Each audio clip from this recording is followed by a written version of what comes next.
right, welcome back, fellow jazz bums. We are live streaming, so we're going to jump in to the new OJC announcement. This is a live stream, so if you're watching this after the fact, we're just going to do this in one take. And if you're watching currently, we'll try to show comments, so let us know what you think about these titles. Yes.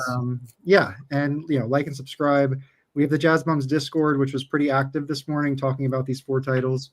So there's an invite link in the description if you'd like to join us. And yeah, we'll get into it. So Criss, Yes.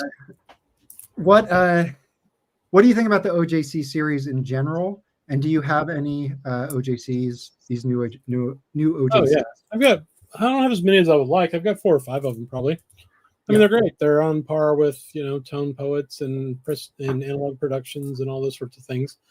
Someone in the Discord said that that's the best reissue series right now, which maybe Yeah, so it's Kraft who's reissuing these, and they have access to all of Concord's catalog and everything they own. So it includes a number of the classic jazz labels in the United States.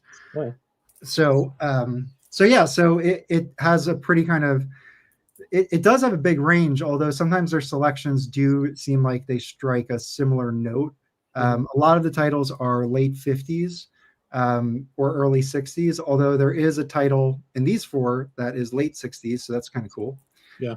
But yeah, they have access to some of the best catalogs. They have Savoy. They have everything that Savoy bought up, so like Progressive and what labels no one's ever heard of. They got Prestige and Riverside. They're fantastic. I know. They have Prestige, they have Riverside, Contemporary, so they have West Coast catalogs. And yeah, so there was an announcement that went out. I don't know if it was a public announcement or if it was just the media announcement, but somehow I got it, and they announced 4 titles that they're going to continue the new OJC series with. Since we're being thorough, Criss, do you want to talk about the name OJC and like the different kind of iterations there are of it? Oh yeah, I mean it stands for Original Jazz Classics, right? And it started in '82. Yeah, Fantasy started putting them out in '82 originally, and they're the same thing they're doing now, basically. Yeah, and the exact same thing, right? I mean, they're just reissuing the same titles again. And even before '82, they didn't have the moniker Original Jazz Classic, but like late 70s and before '82 in the '80s, like they were pressing titles that are essentially OJCs. The jackets are produced, are the same. The pressings are similar. The mastering, I think the engineers are the same. So it was done by Fantasy as well. So the other thing about those, I mean, in the last few years, some of those have gotten pretty expensive. The original OJCs, they're 40, 50, 60, 70 bucks, some of them, so. Yep, and some of those, we'll see one tonight, some of the Fantasy pressings, so like pretty much like the earlier OJCs before they got the name, those are up in prices. Some of those are expensive as well. Like the green labels for Prestige? Yeah, the green labels. Oh. I actually have one right here, so we can see what we're talking about. So this label. Yes. Well, with a lot of those records, it's like they had the OG in '58 or whatever, and then the green label, and that's it, Yeah. Those are the ones that are kind of super expensive. And that's where, like, in my own collecting, the way that I think about, Prestige in particular, I do feel like I break it at the blue label when Bob Weinstock sells to Fantasy. So like all my behind me in this cube here, actually this cube here is all Prestige and New Jazz, but it's all Bob Weinstock produced pressings. And then I keep my OJCs and Fantasies in a different area. So anyway, that's just some nerd stuff. But they are different pressings. Like they really do. They have the RVG. They're pressed at a number of different plants, but like I don't have to get into all that. Abbey Studios. But that's the catalog that Fantasy picked up for this OJC series. All right, so let's get into the announcement. Quickly, we're going to get into each of these 4. So these are the 4 covers. So there's Wheelin and Dealin. There's Kenny Drew Trio, Sonny's Dream, Birth of the New Cool, the Sonny Criss Orchestra, and then Kenny Burrell self-titled. So I did want to pull up the announcement itself because there's just some interesting technical details. So it says here all 4 of these are AAA from the original tapes. That Kevin Gray at Coherent cut them, with the exception of the Kenny Drew title, which is the Riverside title. Ryan K. Smith at Sterling Sound cut that one. So there's a little difference there if just if you're interested in that. Criss, does that matter to you at all? Well, I mean, Ryan K. Smith, I'd put his work's on par with Kevin's as far as I'm concerned. He does really great work. Yeah. I mean, I think the differences between the mastering engineers are really just the consoles that they're using, right? Like they also have decision making in terms of making some moves on the consoles, but when you're getting Coherent, you're getting Kevin Gray's custom built system, and same thing with Ryan K. Smith and Bernie Grunman. So it's if you prefer one or the other, I think it's really just you prefer their system. I mean, that would be weird to me if someone preferred one or the other. I don't know. It's whatever. Oh, there's definitely preferences. I think, but it's just, I don't know, whatever. Like, to have a preference, you would have to have them cut the same records, I think, and then listen to each cut to have an opinion.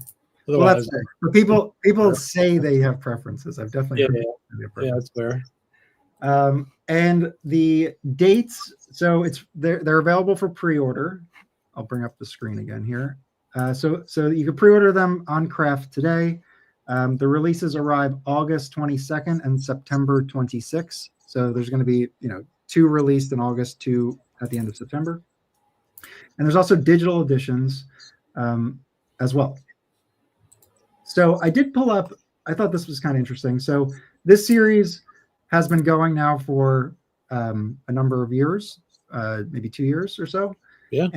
And you can buy them off Amazon. I think the pre-orders do come up on Amazon if you prefer that. I believe it is cheaper if you're in the United States and you have Amazon Prime to purchase from Amazon. But I just wanted to point out that these do go on sale.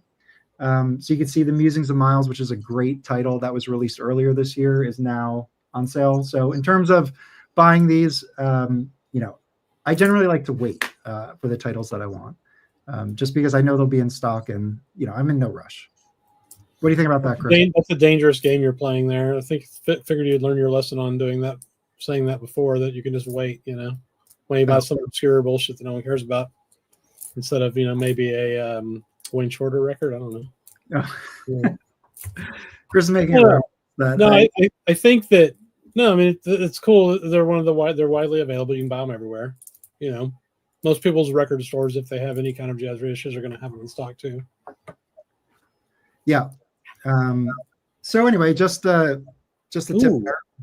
Ooh, here's a good comment. You have unFOMO. That's good. There we go. UnFOMO. That's true. That is a good point. Yeah. Yeah. All right. All right. So the first title we're going to start with is one of them that is awesome. So how we'll do this is we'll look at the Wikipedia just to get some general information on who's playing and dates. And then we'll go to Discogs and we're going to look at prices. So we'll look at like what an original goes for, if it's ever been reissued before. And we'll just kind of go through the pressings. So, all right, this one is really cool. And this is Sonny's Dream, Birth of the New Cool. So Birth of the New Cool, Criss, does that remind you of anything? Yeah, it's Birth of the Cool, possibly. It reminds you of Birth of the Cool. So I have this record. I have a reissue of it. And I also have Birth of the Cool. I got them very, distant from each other. And when this was announced, I went and I started listening to my Birth of the New Cool, and I realized that it's a no net, and Birth of the Cool is a no net. And not only is it a no net, but it's the same instrumentation. So even though it's probably obvious, Birth of the New Cool is a reference that Miles Davis led project. The connection is deeper than just kind of like a style. They have the same the same ensemble. So did I actually pull up Birth of the Cool? Well, anyway, we don't have to. So on Birth of the Cool and this, you have Sonny Criss, who's the leader. So instead of Miles, he's playing alto and soprano sax.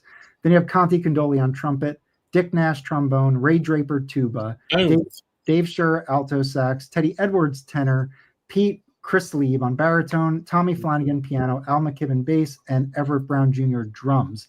And very notably, Horace Tapscott is the arranger. So, Yeah. let me bring us up again. Yeah, I mean, I've been wanting this record forever. I almost bought a copy from Rob for like $80 one time, but I waited, so I'm kind of happy I waited. Yeah. This is the most exciting OJC record that they've released so far, I think, as far as I'm concerned. Well, you know, the thing is, so Rob is saying it's a Horace Tapscott record, really. Well, if you think about Birth of the Cool, you could say that's like a Gil Evans record, because he was basically the arranger of that no net. So here you have Horace Tapscott as the arranger, but the lead is one of the players. I just think when you have that lens on it, and I love Birth of the Cool so much. Venus de Milo is a killer track on that. Go listen to that if you're unfamiliar with Birth of the Cool. And anyway, so making that connection, then understanding that they're acknowledging that project for this project. It's really cool. So I feel like if that's a really fun rabbit hole to go down, both of those records. Yeah. You have this one, don't you? I do. That's behind me here. Yes. And that's what the green label Fantasy is. So this one is really expensive because the original pressing of this, we'll take a look at those, but that's very pricey, and I think they're pretty rare. So even this pressing, and I believe the reason why this is expensive is because it hasn't been reissued. Yeah. So if you want it on vinyl, you know, this is one of the ways. So should we get? Yeah, let's look at that, because that means that it was never an OJC. I think it was OJC on CD. Oh, interesting. So that's kind of So actually, I have it filtered right now by just LP. Okay. But let's see. So you have the original, and then the same year they put out in Japan, so 68. So you could say the Japan pressing is also a first pressing. I mean, sure. Kind of. You can, if you want to. Oh, and Germany put it out too. Yeah. So in 68, Germany, Japan, and the US put it out. We'll take a quick look at these. Actually, let's just do that right now. So an original, it's over $100 starting. There's 11 available, and then the median price here is $151. And last was sold early last week. Basically, someone bought one. So anyway.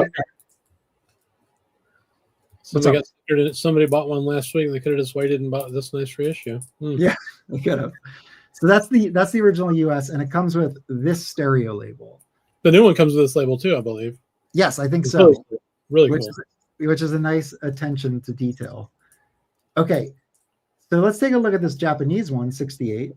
So this one, there's one copy for 97. It looks like it doesn't exist almost. Yeah, I know. Only 8 people have it in their Discogs collection. Yeah. So they may have just done a really short run of it or something. Yeah. And then we have a German pressing. We don't have to go through that, do we? Hold on. All right, so there we go. 69 pressing here, 175 for the German. Yeah. And it's on MPS, which MPS had a okay. Yeah, MPS reissued or issued a number of prestige stuff. Okay. So anyway, so then we jump. This is the one I have in 73. So we saw that. And what are those going for? So there's one for 60. Yeah. And I'm not gonna look at the condition, but so it looks like it's about half what the earlier pressings go for. And then there's probably like a Scorpio or something here. So anyway, so those are the pressings. It's an expensive record, and I don't know. I think it's definitely one to check out. I think it should be on the list to explore for sure. No, absolutely. I mean, it's like I said earlier, it's my favorite release they've done, and it's not an OJC before. It was never released on vinyl as an OJC, which is, you know, when this first started, we were wondering, like, would they go outside of the original catalog?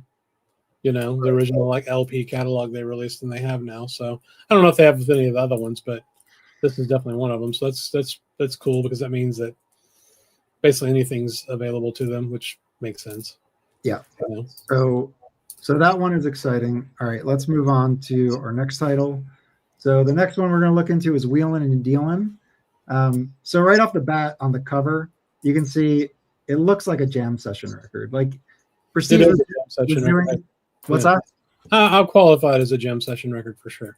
And it looks like Frank West has the top billing. So, some people may attribute it to him, but it's a little fuzzy, I feel like, in terms of, who's the leader of the All of group. them. There's no leader. It's just all of them.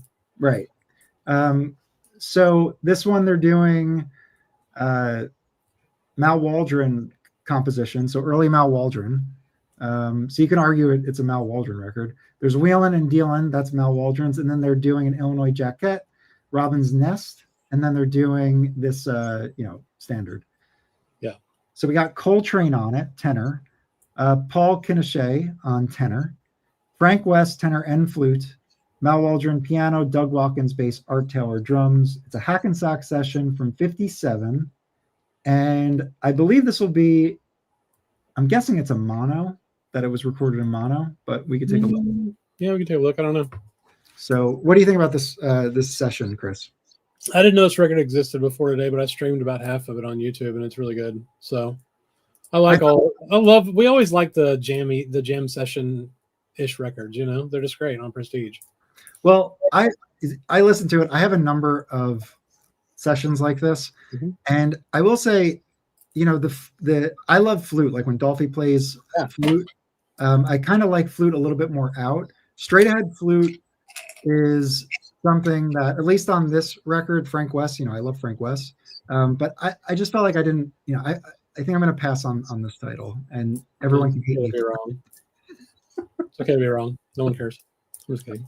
No, it's fine. Yeah, I mean, it's not like an obvious title. Like have you ever seen this record before? Yes. Yeah, okay. I have. Before. So this is basically the first pressing. It's 58. Yeah. So it's got the West 50th NYC address on the label here. Deep groove. It's probably AB in the Dead Wax. It's RVG. It's all that stuff. It's a classic Prestige record. You're getting booed in the peanut gallery. Click on the price. Click on the copies here because that $20 is BS. Yeah, but this is an old record, so a lot of these are going to be G plus. So but if you look at like BG plus, it's like $200. So VG OG mono has surface marks. The cover has a little tape. Blah, blah, blah. So he's trying to sell a VG for $120. Yeah, no thanks. Let's see what a VG plus. So somebody has a VG plus, assuming it's graded accurately, for $350 original. Yeah. Okay. Then this one actually has. Was this one ever an OJC? Yes, I believe so. Okay. But it was repressed in the late 90s and early 60s with an alternate colored cover. I like that cover too. And this is also alternate billing. It's the Prestige All Stars. Prestige All Stars. Oh, interesting. Yeah. Oh, yeah. Featuring, these three guys. So, okay. So it does have a different cover in terms of the copy. And it's got the Bergenfield address now. Yeah. Still deep groove. This may be pressed at AB Studios, but it may not be. Anyway, these sound great. I have 58 and 59 pressings, and I'm pretty sure all of them sound really good. Yeah. They're definitely a good way to save a little bit of money.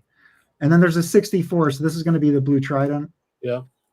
And these you have to watch out for. Some of them use recycled vinyl, but I feel like most of them that have this label do not have recycled vinyl. That one's on New Jazz too, which is kind of weird. I mean, it says Prestige, but it's NJLP. Oh yeah. So yeah. So who knows why? All kinds of weird stuff like that, So those are basically the vintage early pressings, US pressings. Okay. And that's it. So maybe it's not. Doesn't look like it was OJC. Oh, maybe this. Let's see what this is. Okay, so this is not an OJC, but what is this, Chris? I don't know. What year was it released? We don't even know. This is a fantasy. Oh, okay. So this is probably, honestly, I don't know what year this would be, because this jacket looks like an 80s OJC jacket. Yeah. In terms of like the stock they're using. It kind of does. So I don't know what year this is, but this is a fantasy. You can see down here it says fantasy. Yeah. So it's like in the 70s or early 80s. Who knows? This is an example of this is essentially an OJC. Like there would be no difference. Probably not. Does it say who mastered it or anything in here? Let's see. I know we're going deep, but that's what we usually do. Right. Not really. No, it does not. It just says master owned by. Okay. Yeah. So it's analog. probably. Yeah, probably definitely analog. Yeah. Um, Interesting. well, I wouldn't say definitely, but I would be Unless confident. it was like 87 or something, but then it would have been OJC, you would think, right? Yeah. Oh, so look, these are the comments in the. No, there's one right there for the one we were just talking about. This appears to be an OJC by any other name. And look, this title is stereo, not mono. So hold on. Mm. So it was pressed mono. There is a Japanese stereo. Okay, so there is a stereo. This is a stereo session. I would be confident that it is. Yeah.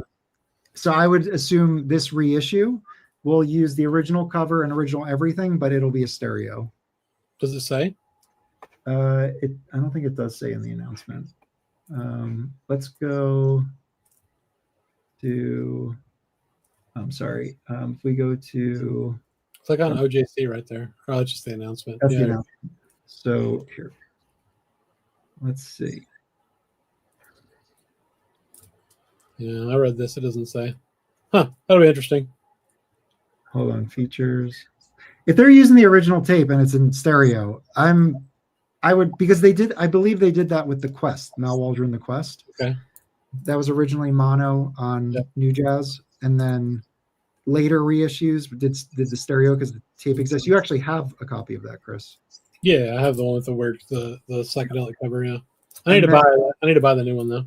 And then the new OJC series reissued it with the original mono cover and stereo. So I would assume they'll do that on this as well. Yeah. Anyway, it's cool to get it either way. Agreed. Yeah, until 69. That's right. I think that's also true with Eric Dolphy's at the 5 spot. I believe I have a 69 pressing. That's like the first stereo. Yes. And actually, Chad at Analog Productions, you have his Eric Dolphy at the 5 spot. Mm-hmm. That originally was put out in mono by Prestige, and Okay. Chad's version is stereo. Okay. So it's kind of like a common practice. Yeah.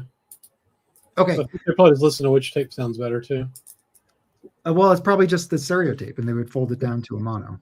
Oh yeah, unless it was like in like what 56, 57 or something. That's like experimental transitions. Yeah. Which is those are great records. Yes. But I think Thelonious Monk on Riverside has some titles like that, and then obviously Van Gelder at Hackensack did that for a number of titles. Okay. Train for one.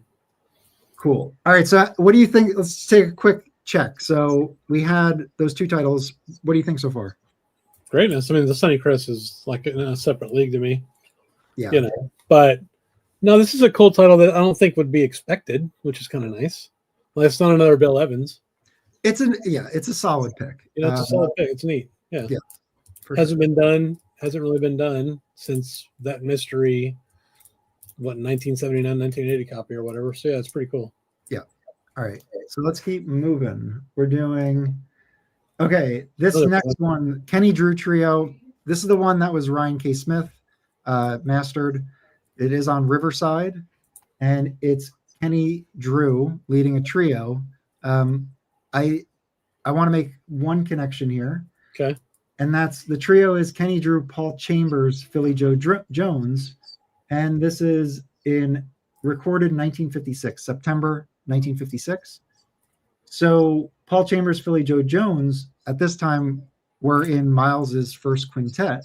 And I think I pulled up, maybe I didn't.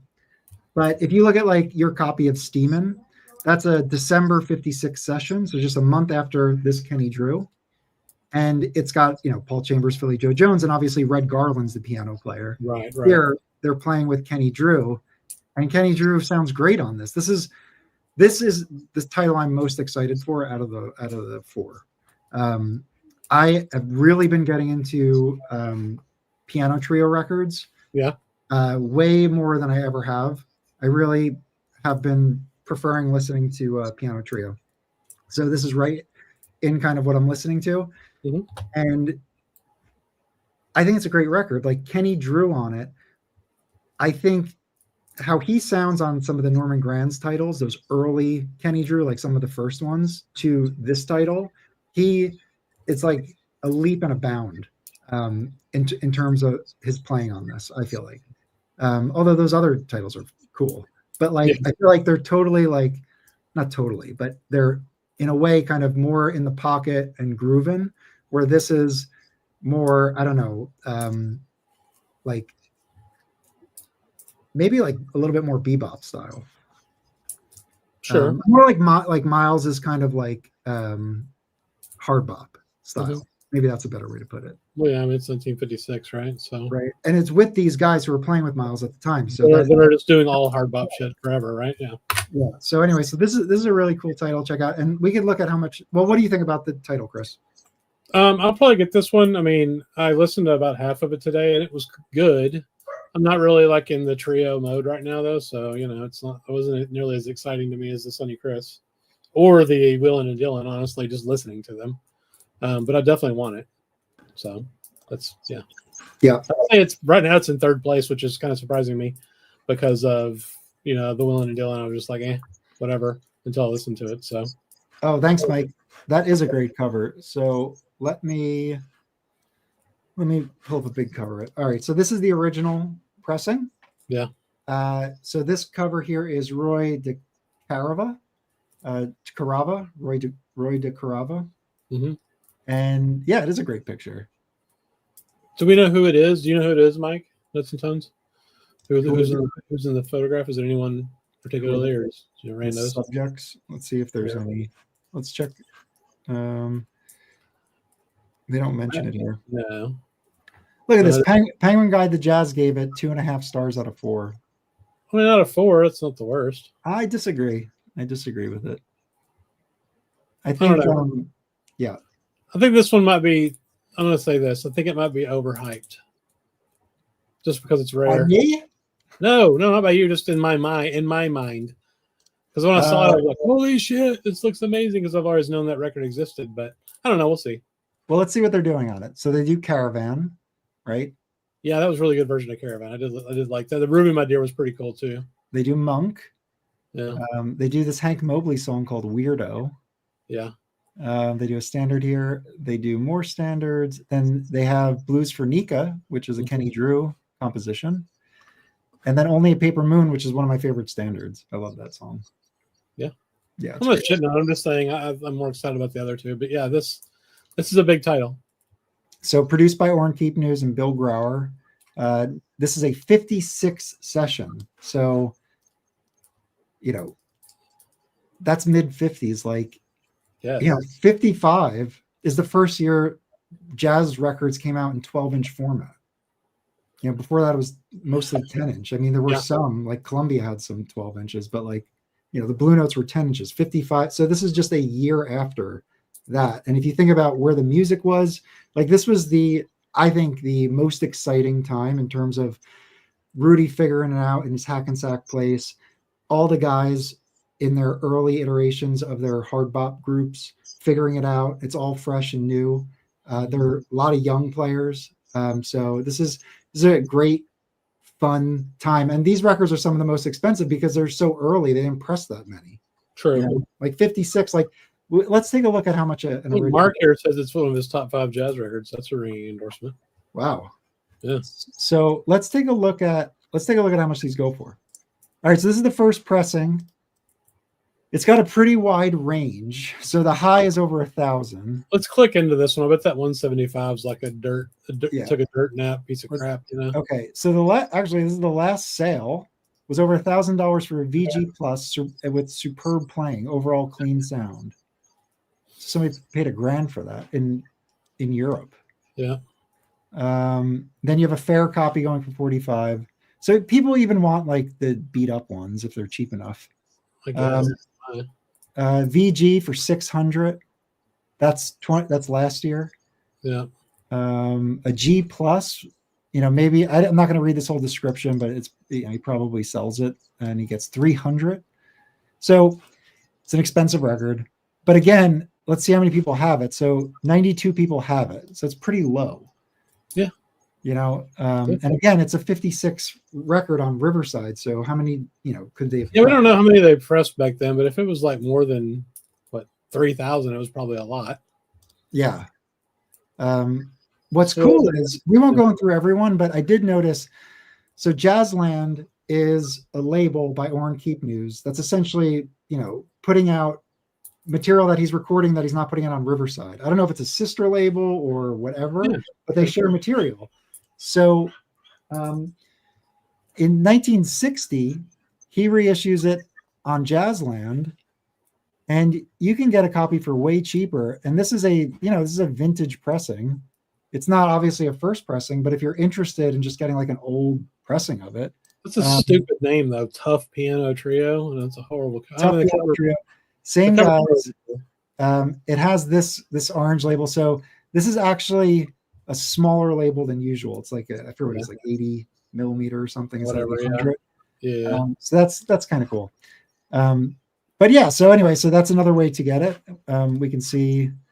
Let's see, in the United States, if you want a VG Plus copy, you can get it for $50. I think I'd just buy the reissue for 30. Probably sounds similar to the original, I would think, but who knows? Okay. But that's 1960. Would that be in the time of Orrin Keep News being a cheap ass and pressing everything on recycled vinyl? Well, I have a number of those Jazzland monos with the orange label, and I think they're good pressings. So I'll just say that. All right, that's fair. They're probably on par with the Riverside pressings. They're probably pressed in similar plants. There wasn't a consistency with Riverside like the other labels. Like they pressed in a number. Like the reason why that label's smaller is actually because there's like a ring around it, like to elevate it. Like I don't know. They do something different with it because they press it at a different plant. And there's a 100 millimeter label. Okay, let's keep going. Hang on. This one was an OJC. Well, let's see what that's going for. The 1983. Okay. And it is mono. So obviously this is a 56. So this is going to be mono. All right. So $20 median. In the United States, you can get a VG Plus for $20. This will get you there.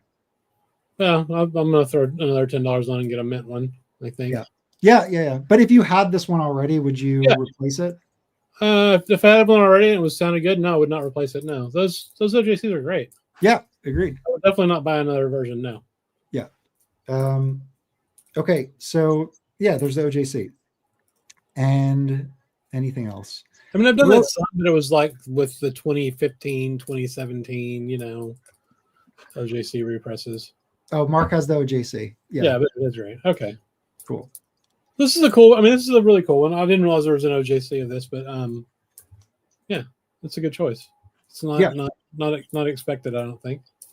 Yeah. All right, let's move on to our last title. This is another Kenny. It's going to be Kenny Burrell. This is a 57 session. It was in stereo. And this has Kenny Burrell guitar, Cecil Payne on baritone on most of the tracks. Tommy Flanagan piano, Doug Watkins bass, Elvin Jones drums. This is a Hackensack 57 session. It was released in 57. And they're doing Baby Don't Cry, Drum Boogie, Roy Eldridge, Strictly Confidential, Bud Powell, All of You, Cole Porter, and then a Kenny Burrell composition, Perception. This is one of his earliest ones, I guess, right? Yeah, I think his Blue Notes may have come before these, possibly, but it's 57 is definitely going to be some of his earlier material. And it's 7088 in the Prestige catalog, which is pretty early. Yeah. So, yeah. I haven't listened to this one yet. I don't know anything about it, but it looks somewhat interesting. I had a copy. I didn't get the John Coltrane and the one with him and John Coltrane. I didn't get that one. Or I haven't yet. I might still get it, but I haven't gotten it yet, so I don't know. I did not get that either. I got a lot of Kenny Burrell, man, that I already have. So yeah, I need to re-listen to this. I see how they're doing Bud Powell. I'd like to hear that song. How that sounds. I've had this record before. It was I bought like the 64 mono. This was only recorded in mono. And there is a rechanneled stereo one out there that you have to watch out for.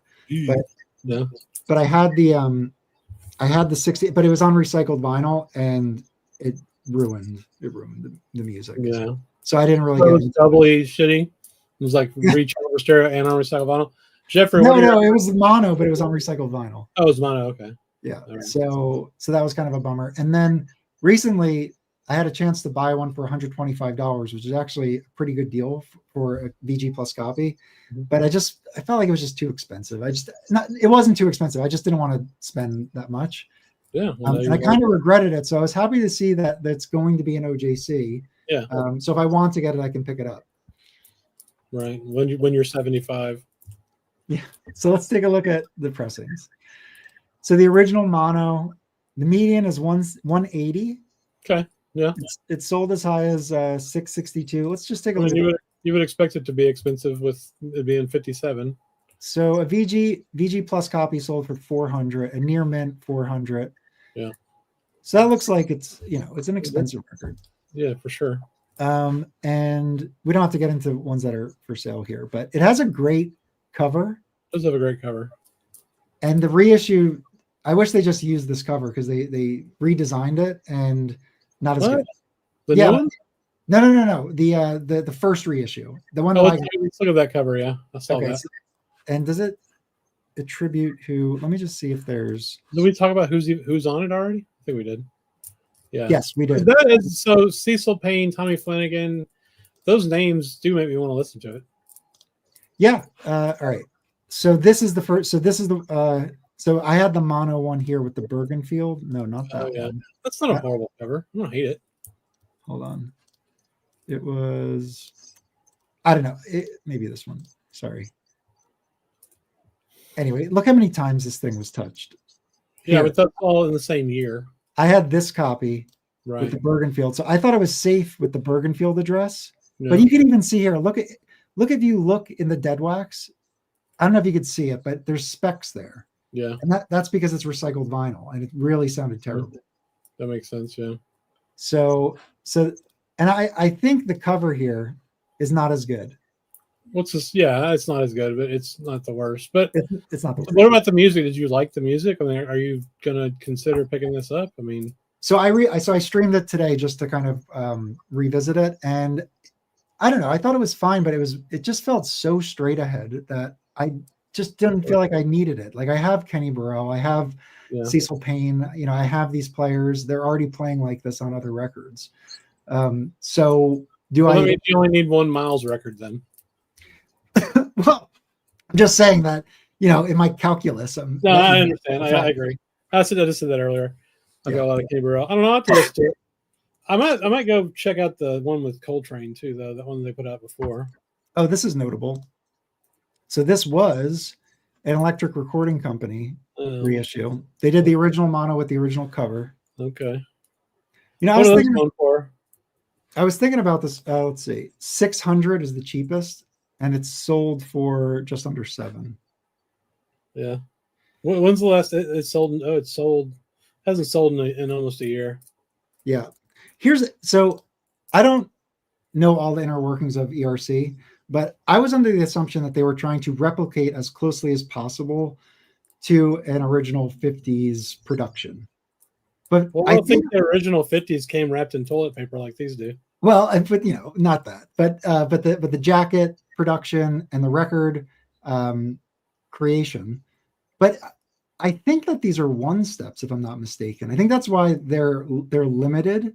Because I think he only he only does like a lacquer for one step, and if that's the case, that is definitely not like the old way. I've never heard that before. So that would deviate from him trying to replicate the exact way. Because if that is the case, here's my whole thing: there's no way in hell they had the OG tape in England. I think he did. I think that. Well, I don't know. Maybe. You think Craft's going to ship one of those tapes over an ocean?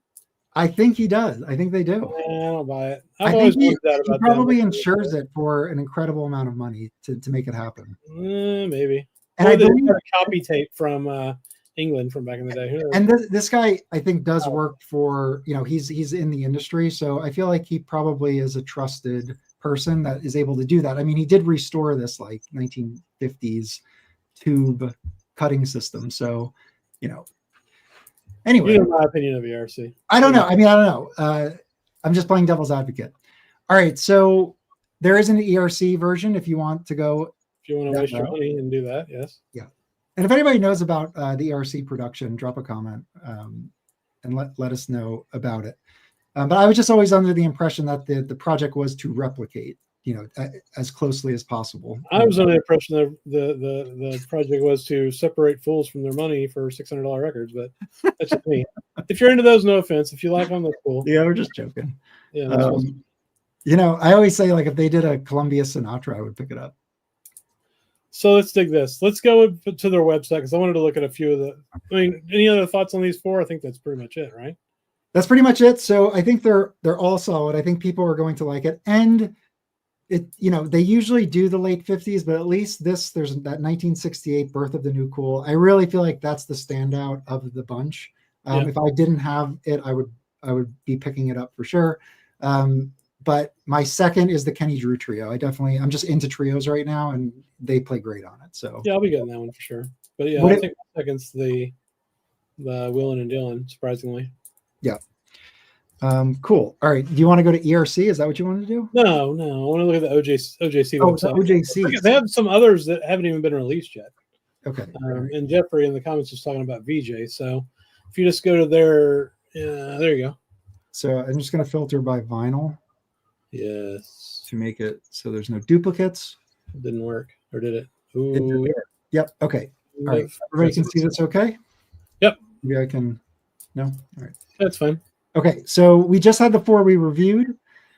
And then the last batch had some new jazz. So they had the Ken McIntyre with Eric Dolphy and Benny Golson. Yeah, I don't know what they got. I don't remember. I haven't listened to the Gone with Golson, but the Ken McIntyre I'm definitely going to get when it comes out.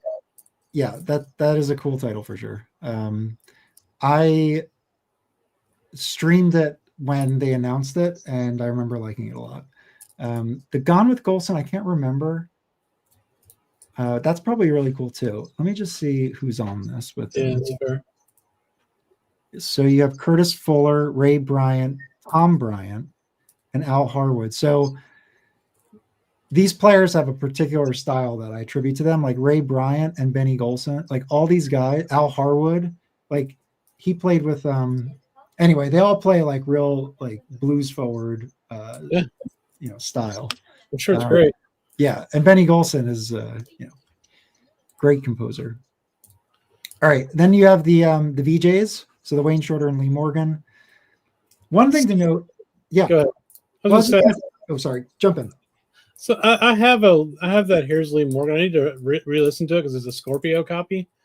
So if I'm gonna re-listen to it, and I might consider getting that one. Didn't I? Oh no, I sent you the Young Lions. Yeah, the Young Lions. Yeah. The one thing to note is that this batch did not include a Bill Evans. So they usually include a Bill Evans, but this one didn't. So whatever. Well, the previous batch we're looking at here had two Bill Evans, so that's There you go. So you had two Bill Evans, and then you had two Miles. Yeah. Both of these are some of my favorite early Miles. Both. Yeah. They outside of the quintet records, like these are probably my two favorite early Miles. And then you have Thelonious himself, and John Coltrane plays on the last track on this album. So that's kind of a nice little bonus here. It'd be cool. I've been holding out for a sale for the OJCs. Hopefully they'll have a sale at some point. Yeah. I can get a bunch of them because I would buy most of these. Now Joe Pass Virtuoso, it's great, but I've got all three of them and I pay like $8 for them and they sound amazing. So I probably wouldn't buy that one. Yep. That one is the one I want to hear about because I don't have that. The Wes Montgomery, I don't have that one, so I'll be interested to hear. It's classic. Opinions of it, this pressing though. I mean, it's classic. I have an early pressing of it, and it doesn't sound good. Like the vinyl just isn't good on it. It's vinyl, and I feel like if I had a clean copy, I'd enjoy this record much more. That's fair. But and this is stereo. I think I have the mono. So that might be something to pick up. Yeah. Cal Jader, you got to respect that they're trying to have a diverse offering here. So like Cal Jader on Fantasy. Oh, I'm sure it's great. I haven't heard that one, but I've got. I mean, like I said, if they have a really good sale, I would buy that one too for sure. Yeah. Then you got Blue Moods, Blue That's Mitchell record. Yeah, this has Wynton Kelly, Sam Jones, Roy Brooks. Yeah, I have that. I have a copy of that already. That's like just a badass cover too. I mean, Yeah, look how great that cover is. That is so good. Monk's music's great, but I got the Vinyl Me Please of that one.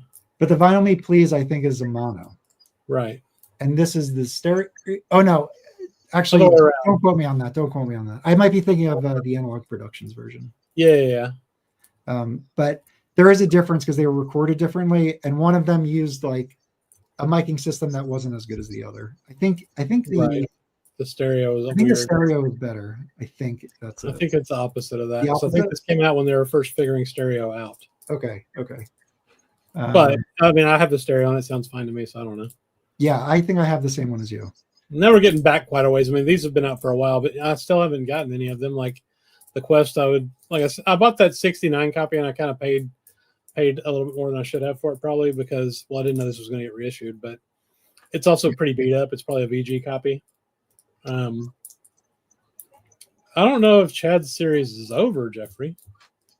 I haven't heard that. I mean, maybe it is.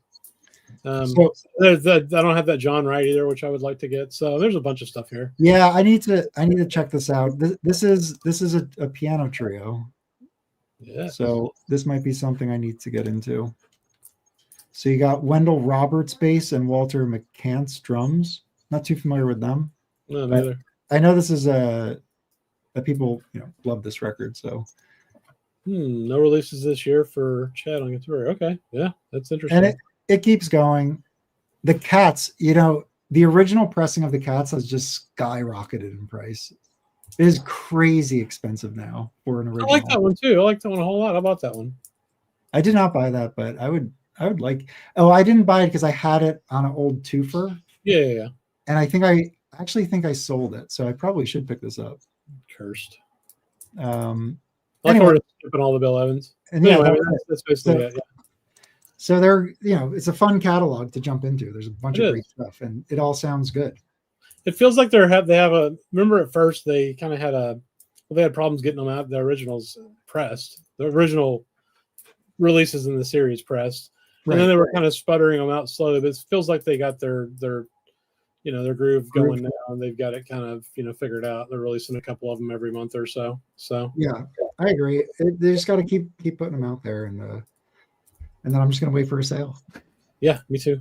100%, dude. That's the one thing. Like that's the only thing with the craft stuff. I mean, they had one where I think it was buy 3 get 1 free, which is pretty good. That's not bad. That's 33% off basically. And then that's about it. But they don't show up on all the other sites that we buy all the other shit from for 30-40% off. So Mazzy's asking if we're going to... Absolutely not, Mazzy. No, we're not. No. Yeah. So go over to Mazzy's channel if you want to check out the Joni Mitchell Jazz Inspired box. Yes. Unless it's on the OJC label, we're not featuring it tonight. Thank you. Yeah. So the other thing is the OJCs fit really nicely in with the Analog Productions Prestige series. They're the same thing, basically. They share more than they don't. So you can build this collection that way as well, which is nice. And one of the reasons why I don't buy more OJCs is because I have so many of those Analog Productions ones. So, I have a lot of Prestige and New Jazz. Yeah, I do too. About all 50 of them things. Yeah, I've got a lot. All right. Well, any final words? Final thoughts? Just that I like these. I like some of the titles they've been picking out, like that Ken McIntyre, and then the Quest, and then these Sonny, Criss, and Kenny Drew, like some somewhat unexpected titles. I mean, they're really good titles, so I guess it's not that unexpected, but it's not Bill Evans. It's not top 20 selling records of all time on Prestige, basically. You know what I mean? Which is a lot of what they've done. So I think it's cool. Just to address Marvin's comment, obviously joking, but how long until the OJC Society subscription exclusives? I actually think that a subscription service for this series works in a way that it works for Tone Poet, because there's a certain level of consistency. I think the subscription service fails when you are selecting titles of all different genres and people don't know what they're going to get in the future and they may not want something. But I feel like if you were to have an OJC series, I mean, you kind of know what you're expecting. So people who sign up will probably be okay with whatever they put out. Yeah. Yeah, I'm not a subscription guy anymore, I don't think. But the Tone Poet series, the Tone Poet subscription looks super sweet. So Yeah. You know. Cool. All right. Well, I think that's going to do it for us. So thanks for joining, for everyone who joined the live stream. And also drop a comment and also join the Discord. We have the invite below. So join the Discord and let us know what you think. We'll see you guys next time. See you guys.